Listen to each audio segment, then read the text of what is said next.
नमस्कार. अडीचच्या बातमीपत्रात मी प्रिया पाडळीकर आपलं स्वागत करते. सुरुवातीला एक नजर ठळक बातम्यांवर. जितेंद्र आव्हाड आणि अनिल गोटे यांच्यातल्या आरोप प्रत्यारोपानंतर विधानसभेत गदारोळ. मुस्लिम आरक्षण आणि मंत्र्यांवरच्या भ्रष्टाचाराच्या आरोपावरून विधान परिषदेत गोंधळ, कामकाज वारंवार तहकूब. ललित मोदी, व्यापम आणि अन्य मुद्द्यांवरून संसदेच्या दोन्ही सभागृहांमध्ये आजही विरोधक आक्रमक, कामकाज दिवसभरासाठी तहकूब. फाशीच्या शिक्षेला स्थगिती मिळावी यासाठी याकूब मेमनची सर्वोच्च न्यायालयात धाव. आणि 3 कसोटी सामन्यांच्या श्रीलंका दौऱ्यासाठी कोहलीच्या नेतृत्वाखालील भारतीय क्रिकेट संघ जाहीर, अमित मिश्राचं पुनरागमन. आणि आता बातम्या विस्ताराने. विधानसभेत अनिल गोटे यांनी काल उपस्थित केलेल्या औचित्याच्या मुद्द्यावरून आज गदारोळ झाला.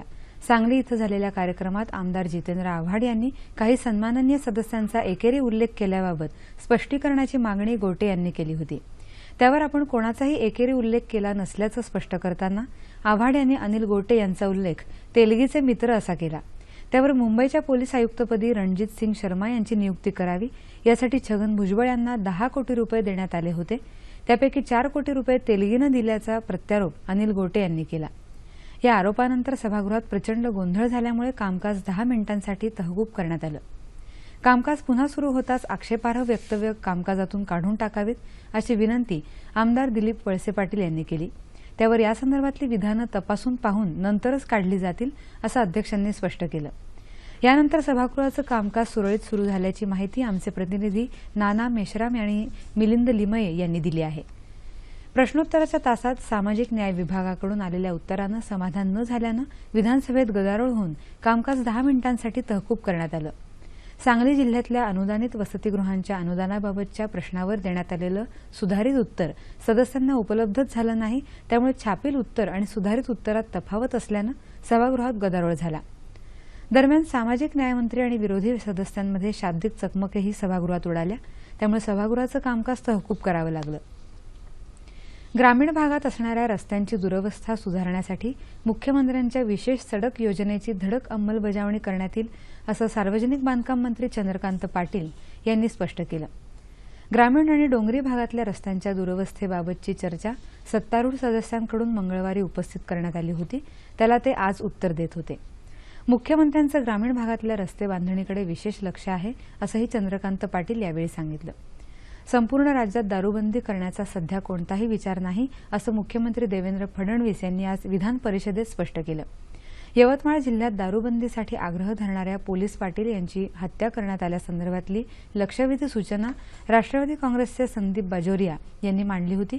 या लक्षवेधी सूचनेच्या चर्चेदरम्यान जोगेंद्र कवाडे यांनी विचारलेल्या प्रश्नाला उत्तर देताना मुख्यमंत्र्यांनी हे स्पष्ट केलं. आंध्र प्रदेशात दारूबंदी झाल्यानंतर तिथे मोठ्या प्रमाणात दारूची तस्करी होत असल्याचं सांगत वर्धा, गडचिरोली आणि चंद्रपूर या 3 जिल्ह्यात करण्यात आलेल्या दारूबंदीच्या परिणामांचा अभ्यास करावा लागेल असं ते म्हणाले. राज्यात पोलिसांवर प्रचंड ताण आहे. त्यामुळे दारूबंदीच्या अंमलबजावणीसाठी संपूर्ण पोलीस यंत्रणा तैनात करणं शक्य नसल्याचं फडणवीस यांनी सांगितलं. मालवणी विषारी दारू प्रकरणी 302 कलमांतर्गत गुन्हे दाखल करण्यात आले आहेत. त्यामुळे वेळ पडल्यास केंद्र सरकारशी चर्चा करून याबाबत असणाऱ्या कायद्यात बदल करण्याची सरकारची तयारी असल्याचं मुख्यमंत्र्यांनी यावेळी सांगितलं. बियाण्यांच्या किमती नियंत्रणात ठेवण्यासाठी सरकार सकारात्मक विचार करत असल्याचं कृषी राज्यमंत्री राम शिंदे यांनी भाजपच्या शोभा फडणवीस यांनी विचारलेल्या लक्षवेधी सूचनेला उत्तर देताना सांगितलं. 8 जूननंतर वाढीव किमतीत बियाणांची विक्री करणाऱ्यांवर कारवाई करण्याची ग्वाही शेंडे यांनी यावेळी दिली. दरम्यान मुस्लिम समाजाच्या आरक्षणाच्या मुद्द्यावरून विधान परिषदेत विरोधकांनी केलेल्या गदारोळामुळे सभागृहाचं कामकाज अर्ध्या तासासाठी तहकूब करण्यात आलं.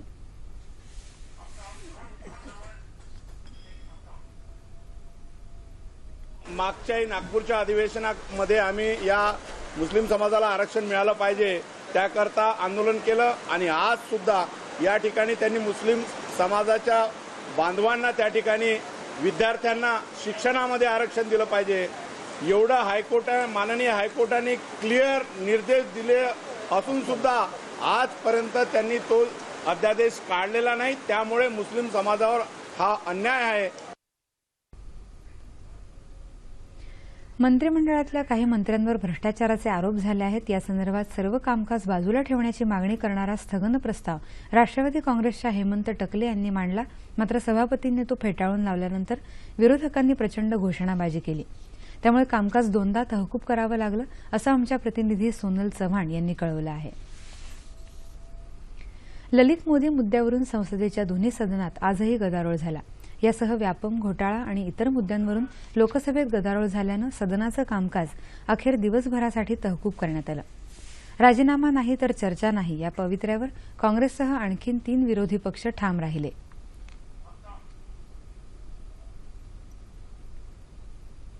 इन्होंने एक फार्मूला बनाया था पिछले 10 साल में बीजेपी ने कि पहले इस्तीफा लाओ फिर चर्चा. हम भी वही करेंगे जो भाजपा 10 साल करती रही कि पहले इस्तीफा लाओ फिर चर्चा. ललित मोदी प्रकरण में, व्यापम प्रकरण में जो लोग दोषी हैं, सेंट्रल गवर्नमेंट को उनके खिलाफ सख्त कार्रवाई करनी चाहिए, उनसे इस्तीफा लेना चाहिए और इस्तीफा होने के बाद ही बेहतर यही होगा कि तभी हाउस के अंदर इन दोनों प्रकरण के ऊपर चर्चा होनी चाहिए. सदनाचं कामकाज सुरू होताच प्रश्नोत्तराचा तास रद्द करण्यासाठी मल्लिकार्जुन खरगे यांच्यासह अनेक विरोधी सदस्यांनी नोटीस दिली. मात्र अध्यक्ष सुमित्रा महाजन यांनी ती फेटाळली. काँग्रेस, तेलंगण राष्ट्रीय समिती आणि डाव्या पक्षाचे सदस्य घोषणाबाजी करत हौद्यात उतरल्यानं अध्यक्षांनी 12 वाजेपर्यंत सदनाचं कामकाज तहकूब केलं. भाजपाचे मुख्य प्रतोद अर्जुनराम मेघवाल यांनी उद्योगपती रॉबर्ट वड्रा यांच्या विरोधात हक्कभंगाची नोटीस द्यायची असल्याचं सभापतींना सांगितलं. राज्यसभेतही ललित मोदी प्रकरणावरून गदारोळ झाल्यानं कामकाज प्रथम 2 वेळा आणि त्यानंतर दिवसभरासाठी तहकूब करावं लागलं. ललित मोदी प्रकरणी परराष्ट्र व्यवहार मंत्री सुषमा स्वराज यांच्या राजीनाम्याची मागणी विरोधकांनी लावून धरली. सलग 3ऱ्या दिवशीही या मुद्द्यावरून कामकाजाची कोंडी कायम आहे.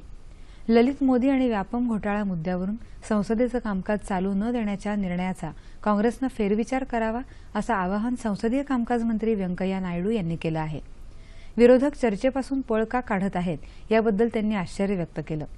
कामकाजासंदर्भात काँग्रेसचं धोरण अनुचित असल्याचं सांगत देशासाठी ते हिताचं नाही असंही नायडू यांनी संसद भवनात पत्रकारांशी बोलताना सांगितलं.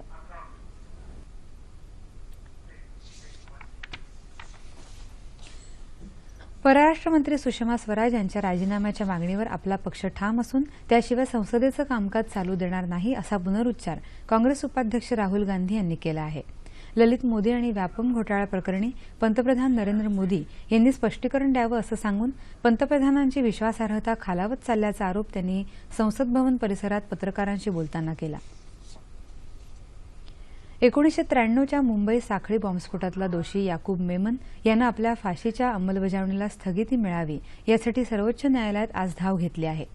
सनदशीर मार्ग अद्याप संपले नाहीत असं याचिकेत नमूद करत महाराष्ट्राच्या राज्यपालांकडे दयेचा अर्ज केल्याचं याचिकेत म्हटलं आहे. सर्वोच्च न्यायालयानं क्युरेटिव्ह याचिका निकालात काढल्यानंतर याकूबनं राज्यपालांकडे दयेचा अर्ज केला आहे.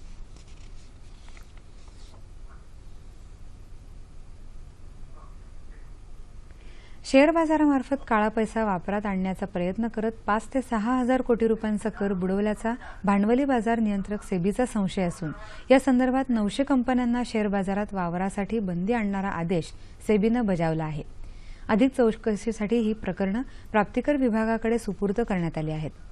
सेबीचे अध्यक्ष UK सिन्हा यांनी वृत्तसंस्थेला दिलेल्या मुलाखतीमध्ये ही माहिती दिली आहे. कायद्यात पळवाटा शोधून काळा पैसा पांढरा करण्याची लबाडी करणाऱ्या या संघटित टोळ्यांची माहिती आणि त्यांच्या व्यवहारांचा तपशील केंद्रीय प्रत्यक्ष कर मंडळालाही दिला असल्याचं सिन्हा यांनी स्पष्ट केलं आहे. तेल निर्यातीच्या बदल्यात भारताकडून येणं असलेल्या 6.5 अब्ज अमेरिकी डॉलर्सची कोणतीही तातडी नसून या रकमेपैकी काही रक्कम इराणमध्ये भारतातर्फे उभारण्यात येणाऱ्या प्रकल्पांमध्येही गुंतवता येईल असं इराणनं म्हटलं आहे. या संदर्भात उपाय शोधण्यासाठी उच्चस्तरीय बैठक घेण्याची तयारी इराणनं दर्शवली आहे. इराणवरील तेल प्रतिबंध उठवण्यात आल्यामुळे इराण आता या बाकी रकमेची तातडीनं मागणी करू शकतो. ही भारताच्या मनातली शंका दूर करण्यासाठी इराणचे भारतातील राजदूत गुलाम रझा अन्सारी यांनी हे स्पष्टीकरण दिलं आहे. गेली कित्येक वर्षे इराणवर आंतरराष्ट्रीय प्रतिबंध लागू असतानाही भारतानं इराणसोबत व्यापारी संबंध कायम ठेवले होते.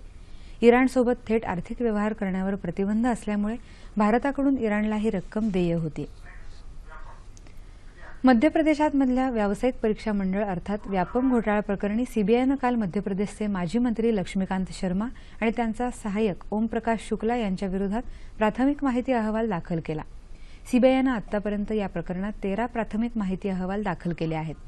दरम्यान व्यापम घोटाळा प्रकरणी सर्वोच्च न्यायालयाची देखरेखीखाली सीबीआयनं तपास करावा या विनंती याचिकेवर उद्या सुनावणी करण्यास सर्वोच्च न्यायालयानं मान्यता दिली आहे.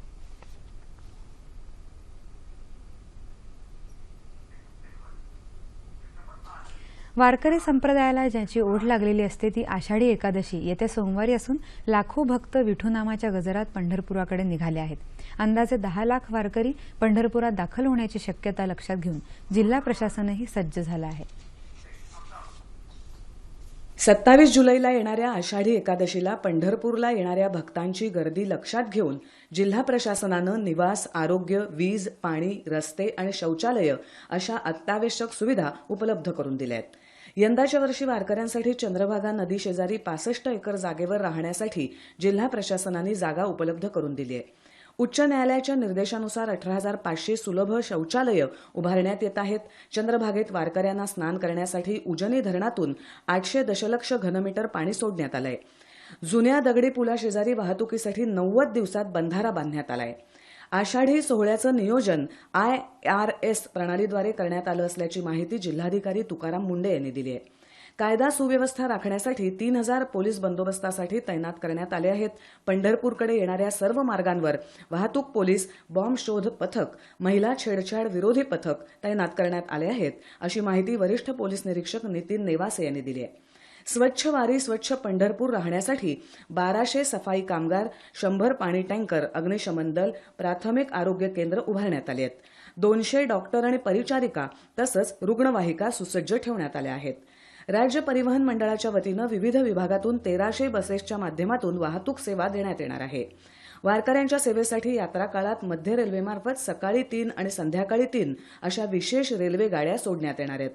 वाळवंटामध्ये उच्च न्यायालयानं तंबू राहुटे उभारण्याला परवानगी दिली, त्यामुळे चंद्रभागा वाळवंटामध्ये वीज, पाणी, रस्त्याची सुविधाही उपलब्ध करून देण्यात आली आहे. बीड जिल्ह्यातल्या परळी औष्णिक वीज निर्मिती केंद्राला पाण्याची तीव्र समस्या भेडसावत असते. यंदा पाण्याअभावी या केंद्रातले सर्व 5ही संच बंद करण्याची नामुष्की ओढवली. या समस्येवर मात करण्यासाठी नांदेडहून पाणी आणण्याच्या हालचाली महानिर्मिती केंद्राकडून सुरू करण्यात आल्या आहेत.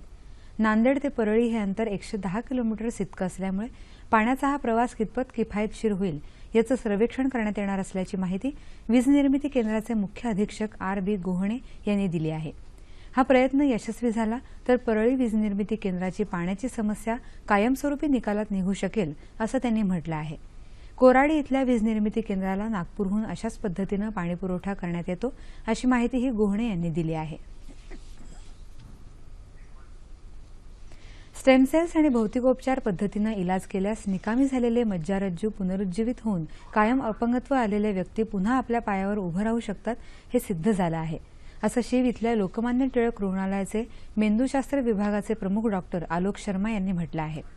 अमेरिकेत वैद्यकीयदृष्ट्या मृत घोषित केलेल्या विराली मोदी हिच्यावर शर्मा यांच्या पथकानं स्टेम सेल्स आणि भौतिकोपचार पद्धतीनं यशस्वी उपचार करून तिला आत्मनिर्भर बनवलं आहे.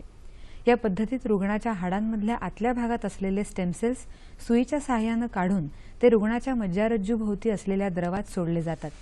या स्टेम सेल्समुळे काही काळानंतर स्नायूंमध्ये संवेदना निर्माण होतात आणि भौतिकोपचारांमुळे प्रकृती वेगानं सुधारायला मदत होते. या उपचारांमुळे कायमस्वरूपी अर्धांगवायू झालेल्या विरालीला आता स्वतःच्या पायावर उभं राहणं शक्य झालं आहे. अशा प्रकारचे उपचार करणारी न्यूरोजन ब्रेन अँड स्पाइन इन्स्टिट्यूट ही संस्था नवी मुंबईत कार्यरत आहे, असं डॉक्टर आलोक शर्मा यांनी सांगितलं. याच उपचार पद्धतीनं कमरेखाली अधू झालेल्या अबीद या तरुणालाही स्वतःच्या पायावर उभं करण्यात यश मिळवल्याचं डॉक्टर शर्मा यावेळी म्हणाले. सांगली जिल्ह्यात काल बेटी बचाव आरोग्य मेळाव्याचं आयोजन करण्यात आलं होतं. जिल्हा परिषदेच्या अध्यक्ष रेशमाक्का होर्तीकर या मेळाव्याच्या अध्यक्षस्थानी होत्या. कुटुंब व्यवस्थेचा समतोल राखण्यासाठी मुलींचं जन्मप्रमाण वाढवणं ही काळाची गरज आहे, असं मत जिल्हा बँकेचे अध्यक्ष दिलीप पाटील यांनी मांडलं. प्राथमिक स्तरावरील आरोग्य सुविधा आधुनिक केल्या तरच सध्याचं चित्र बदलेल, असंही ते म्हणाले. 1 किंवा 2 मुलींनंतर कुटुंब नियोजन शस्त्रक्रिया केलेल्या जोडप्यांचा यावेळी सत्कार करण्यात आला. तसंच आरोग्य कार्यक्रम अंमलबजावणीत यावर्षी सांगली जिल्हा परिषदेनं राज्यात प्रथम क्रमांकही पटकावला आहे.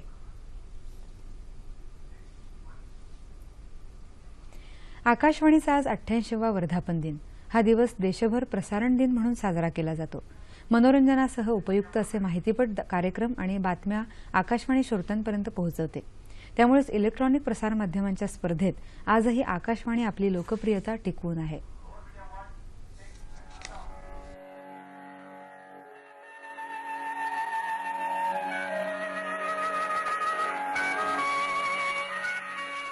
बहुजन हिताय बहुजन सुखाय हे ब्रीदवाक्य असणाऱ्या आकाशवाणीचा आज 88वा वर्धापन दिन भारतीय प्रसारण दिन म्हणून साजरा केला जात आहे. यानिमित्त देशभरातील आकाशवाणी केंद्रांमध्ये विविध कार्यक्रमांचं आयोजन करण्यात आलं आहे. भारतात रेडिओ प्रसारणाची सुरुवात 1920 मध्ये झाली आणि 1923 साली मुंबई रेडिओ क्लबच्या वतीनं पहिला कार्यक्रम प्रसारित करण्यात आला. त्यानंतर 1927 ला मुंबई आणि कोलकाता येथून ट्रान्समीटरद्वारे प्रसारण सुरू झालं. 1930 मध्ये सरकारनं ते आपल्या नियंत्रणात घेतलं आणि भारतीय प्रसारण सेवा असं नाव दिलं. तर 1936 मध्ये हे नाव बदलून ऑल इंडिया रेडिओ असं करण्यात आलं. त्यानंतर 1957 पासून आकाशवाणी या नावानं संबोधलं जाऊ लागलं. पूर्वीच्या काळात आकाशवाणी लोकांशी संवाद साधण्याचं एक प्रभावी माध्यम होतं. श्रोत्यांच्याच कुटुंबातला तो एक भाग बनला होता. आबालवृद्ध सर्वांसाठीच आकाशवाणी आजही कार्यक्रम सादर करते. खेळ, शिक्षण, शेती, सामाजिक आर्थिक घडामोडी, नाटक, कला, परंपरा, साहित्य, राष्ट्रीय आणि आंतरराष्ट्रीय अशा सर्वच विषयांवरचे कार्यक्रम आकाशवाणी घरोघरी पोहोचवते. लोकांचं मनोरंजन करताना त्यांना माहिती मिळावी आणि प्रबोधनही व्हावं, हाच आकाशवाणीच्या सर्व कार्यक्रमांचा मुख्य उद्देश आहे. आकाशवाणीचा आणखी एक महत्त्वाचा भाग म्हणजे दर तासाला दिल्या जाणाऱ्या बातम्या. त्यामुळे सर्व क्षेत्रातील लोकांना माहिती मिळते. हिंदी, इंग्रजी, मराठी, गुजराती अशा विविध भाषांमध्ये आकाशवाणीचे दर्जेदार कार्यक्रम प्रसारित होतात. तसंच समाजातल्या होतकरू कलाकारांच्या कलागुणांना वाव देण्यासाठी आकाशवाणी सातत्याने प्रयत्नशील आहे. ज्ञान आणि मनोरंजनाचा खजिना सर्वांसाठी खुली करणारी आकाशवाणी ही खरी ज्ञानवाणी आहे. बदलत्या काळानुरूप आकाशवाणीनं बदल स्वीकारत आपल्या कार्यक्रमांमध्ये वैविध्य तसंच प्रसारणातही अत्याधुनिकता आणली आहे. शेवटी एकच उद्देश, सामान्य आणि शेवटच्या घटकाशी शब्दनाद संवाद साधण्याचा. बहुजन हिताय बहुजन सुखाय.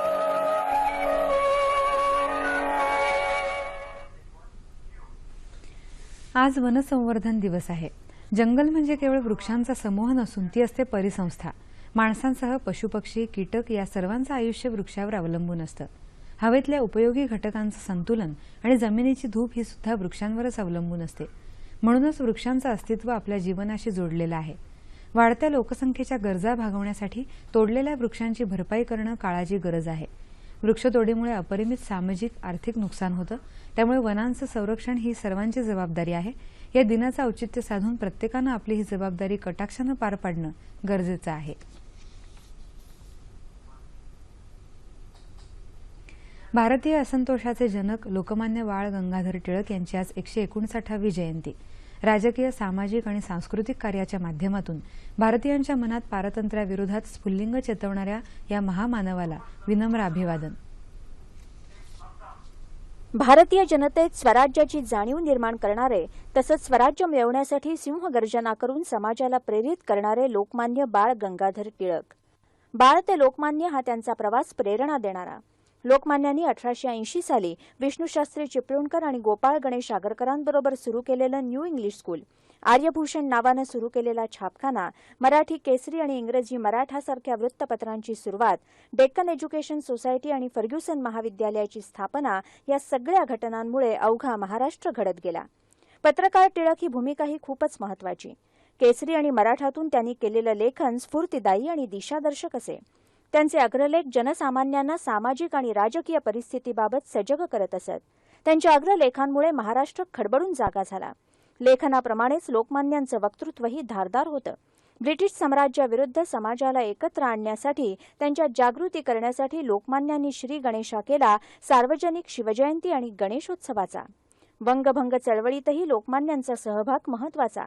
स्वदेशी, स्वराज्य, राष्ट्रीय शिक्षण आणि बहिष्कार या चतुसूत्रीच्या सहाय्यानं ब्रिटिश विरोधी वातावरण निर्माण करणारे, भारतीय असंतोषाचे जनक असलेले लोकमान्य टिळक. अॅनी बेझंट समवेत केलेली होमरूल लीग चळवळ, ब्रह्मदेशातील मंडाले तुरुंगात अतिशय प्रतिकूल हवामानात 6 वर्षांची भोगलेली शिक्षा आणि त्याच काळात लिहिलेला गीता रहस्य हा ग्रंथ आणि त्यानंतरच्याही काळातली ग्रंथ निर्मिती तसंच कालगणना, पंचांग या क्षेत्रात केलेली कामगिरी या अशा सगळ्या गोष्टींमुळे लोकमान्यांची प्रतिमा उजळत गेली. व्यासंग ही ज्यांची विश्रांती होती आणि गीतेचं आचरण ही ज्यांची प्रवृत्ती होती, अशा लोकमान्य टिळकांना ही आदरांजली.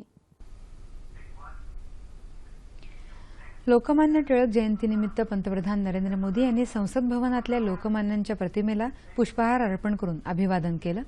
यावेळी लोकसभा अध्यक्ष सुमित्रा महाजन, केंद्रीय गृहमंत्री राजनाथ सिंग, वित्तमंत्री अरुण जेटली, भाजपाचे ज्येष्ठ नेते लालकृष्ण अडवाणी यांच्यासह अनेक मान्यवर यावेळी उपस्थित होते. विधान भवनात आज विधान परिषदेचे सभापती रामराजे नाईक निंबाळकर, विधानसभा अध्यक्ष हरिभाऊ बागडे आणि मुख्यमंत्री देवेंद्र फडणवीस यांनी लोकमान्यांच्या अर्धपुतळ्याला पुष्पहार अर्पण करून अभिवादन केलं. यावेळी विधानमंडळ सचिवालयाचे प्रधान सचिव डॉ. अनंत कळसे, एकनाथ खडसे, विनोद तावडे आणि रवींद्र वायकर या मंत्र्यांसह काही आमदार उपस्थित होते.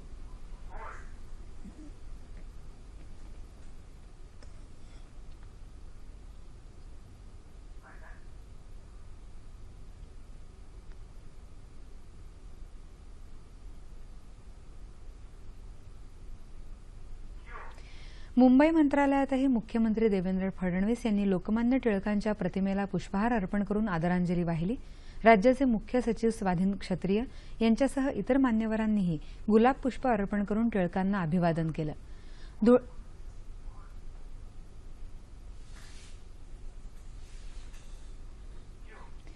धुळे जिल्हाधिकारी कार्यालयातही जिल्हाधिकारी अण्णासाहेब मिसाळ यांनी लोकमान्यांच्या प्रतिमेला पुष्पहार अर्पण करून अभिवादन केलं.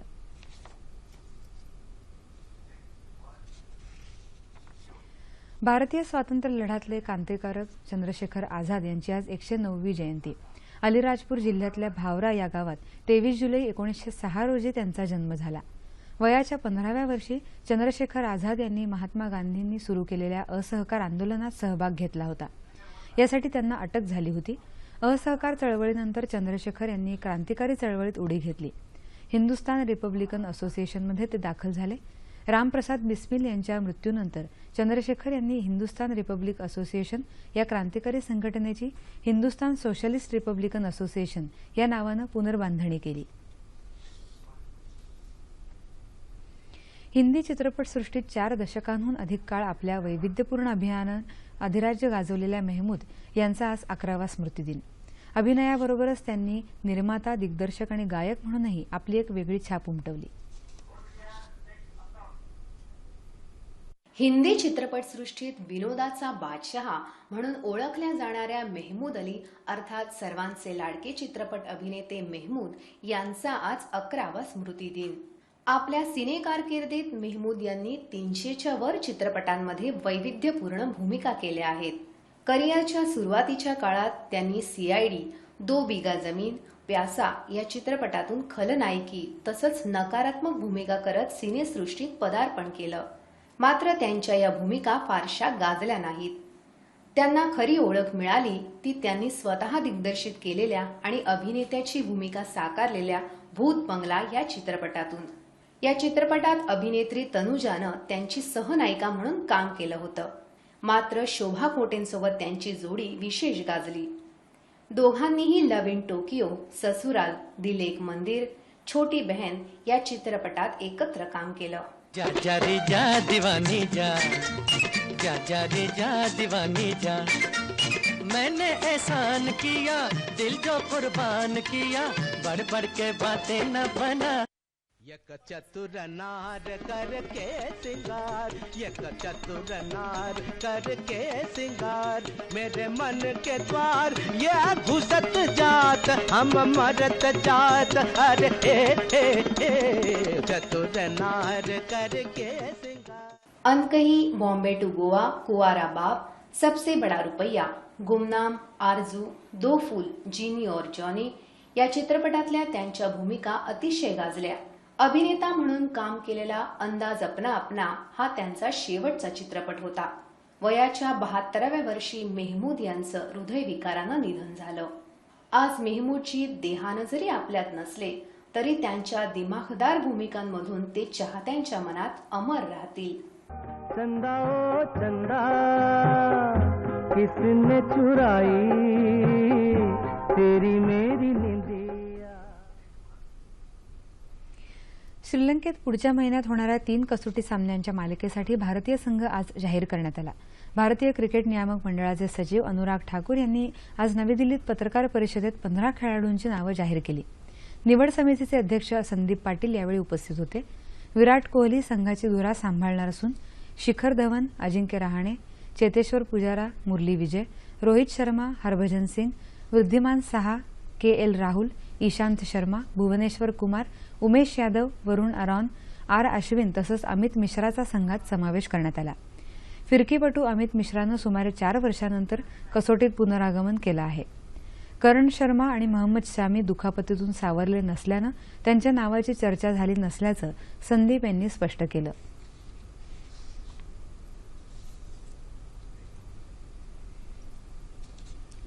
आणि शेवटी ठळक बातम्या पुन्हा एकदा. जितेंद्र आव्हाड आणि अनिल गोटे यांच्यातल्या आरोप प्रत्यारोपानंतर विधानसभेत गदारोळ.